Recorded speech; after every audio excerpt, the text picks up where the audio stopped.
Hi, my name's Sara Rector, and I want to welcome you to our last of our teleseminar series for National Infertility Week.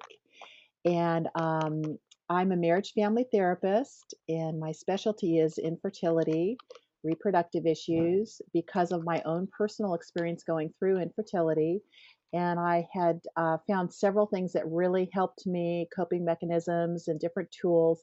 And it's been my pleasure to share those things and share the experts in the field all this week. And so we're closing it out today with our last teleseminar with an amazing subject of spiritual healing for fertility.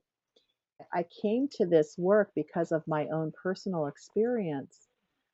My husband and I, we tried to conceive for 7 years. And actually, to rewind a little bit before then, we got married in our 20s, and we were both very involved in our career. And my younger brother and his wife had a baby, and that's when I got bitten by the baby bug when I was in my early 30s and thought, oh my gosh, I held that baby in my arms and I said, you know what, I want to have a baby. And so then began our journey, and it was a pretty amazing journey, one of the most difficult times in my life. And at that time I was in outside sales. I was just a district sales manager and was doing a lot of traveling. And we kind of realized I tended to be out of town. I was in Las Vegas or I was in Northern California when it was time for me to conceive or for us to attempt to conceive. And so I ended up switching careers and going into the field of becoming a therapist, which actually was always my first love. The sales was a detour. And I got my degree, and then we were still trying to conceive year after year. And it was really hard. And so what happened is that we decided we were going to go through in vitro fertilization. We made that determination. And you know what? I have to say that I was one of those women that the therapy and the spiritual was a last resort too. Um, so we did go through that process, and that's when I sought out support because I was feeling really off my center. I was feeling very angry, very resentful of people that were conceiving easily, uh, conceiving when they didn't even want to conceive. I had people, clients in my caseload that were had unwanted pregnancies. I worked at a psychiatric hospital, and I had situations where women were using drugs and alcohol and were pregnant, and I just was like, God, what's going on here? I don't get it. So, anyways, I went through these struggles, and we decided to go through in vitro fertilization. And one of the things that I really personally struggled with is that I was a person that liked to use, didn't like medications, didn't like a lot of medical intervention, liked to eat very natural foods. And so I really struggled with all of the medications and all of the procedures. And it was funny because I started out thinking artificial insemination was very unnatural. And at the end of my journey, I just was like, put a zipper on it. I want a baby, surgery, whatever it takes. I really want a baby. So it's interesting how you go through these benchmarks and things change. Um, so that's part of the experience that I had. And so, anyways, I sought out support. Oh, the other thing I wanted to share with you is I had a vision that I would conceive my child. I had this fantasy. I had a fantasy that I would conceive my child. My husband and I would make mad, passionate love on our anniversary, and it would be in New York, and we would name our baby girl Brooklyn. This was part of my fantasy.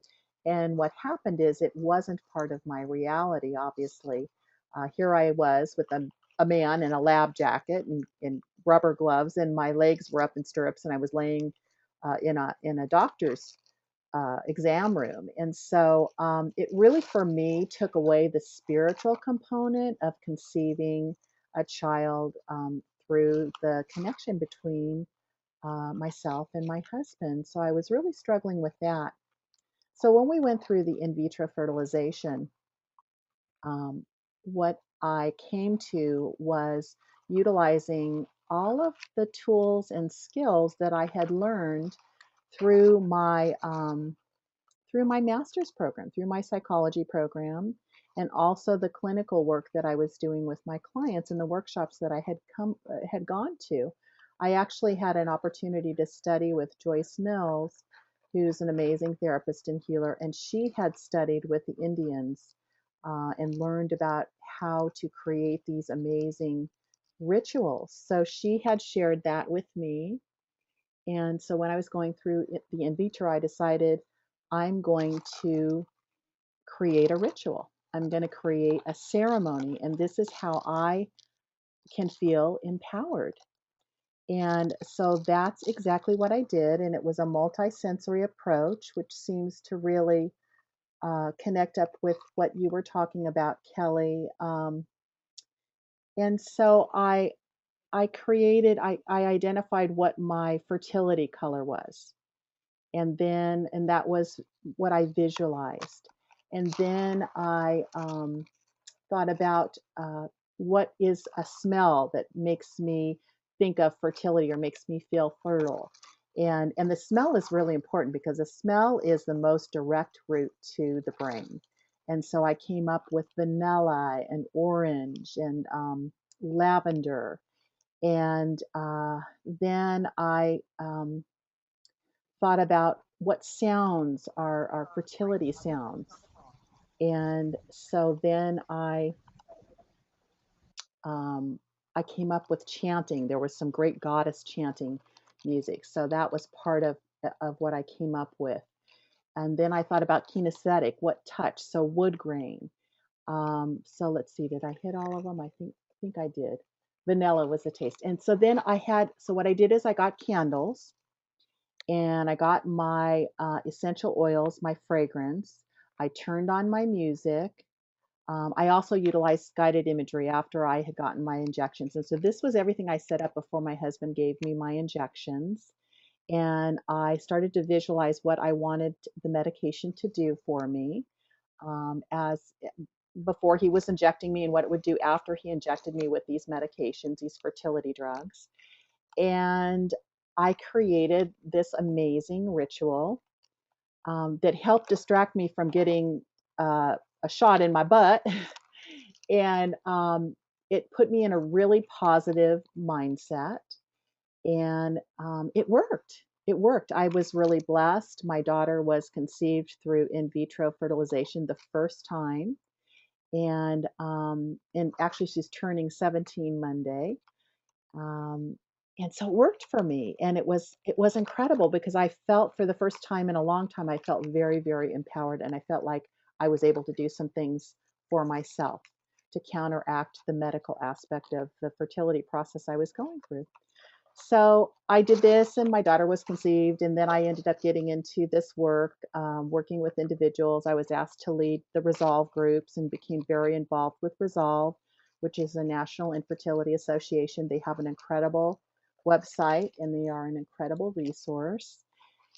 And so I began to work with individuals and couples and group members. And what I did is I started to share this process with them.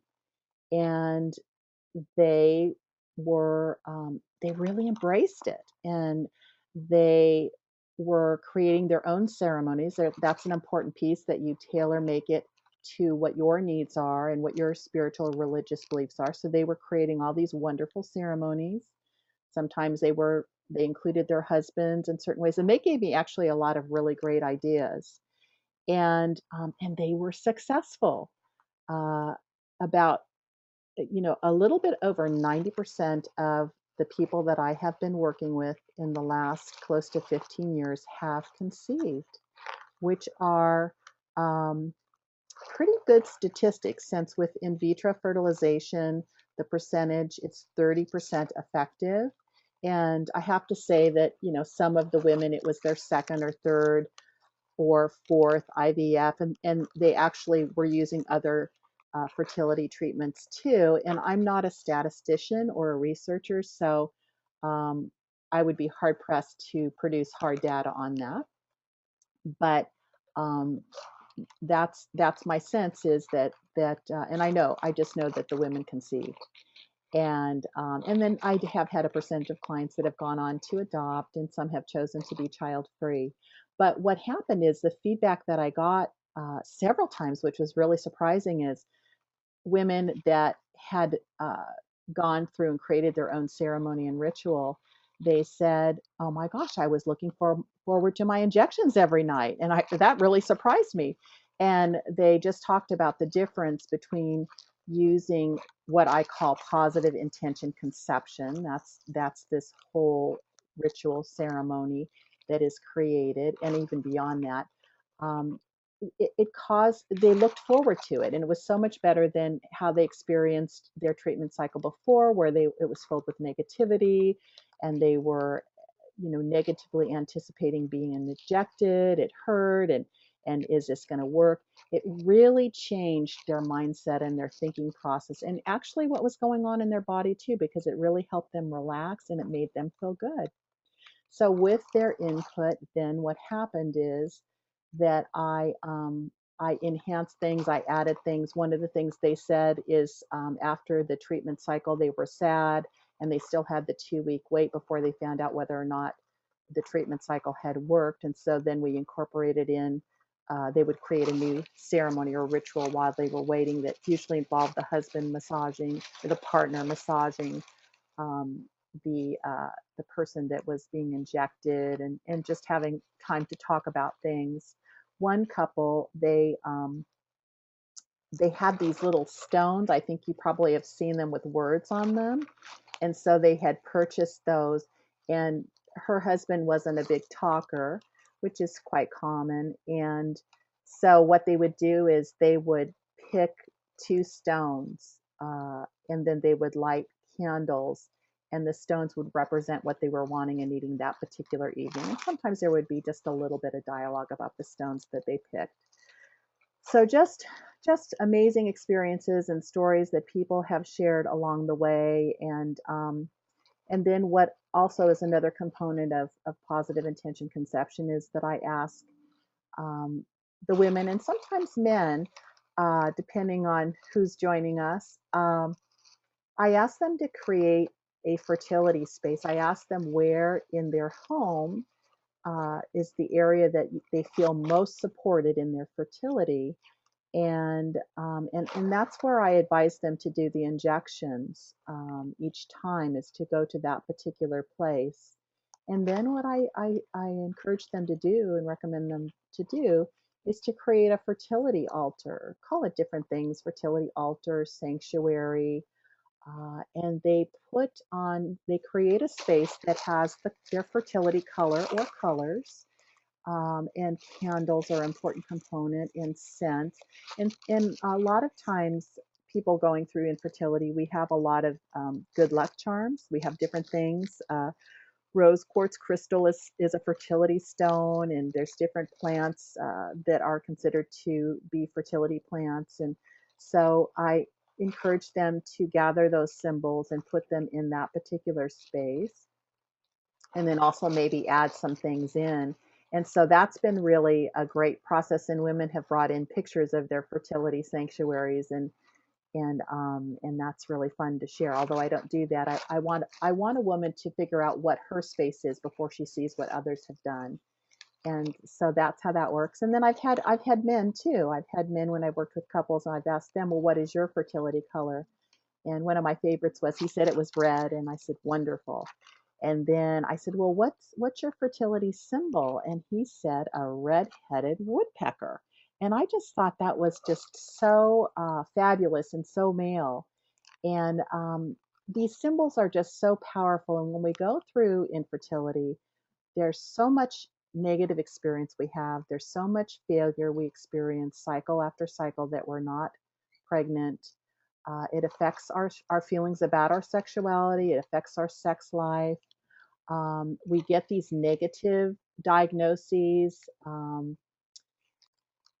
And so really my intention and what's happened is positive intention conception is something that counteracts that and is helping people going through this process to feel more empowered.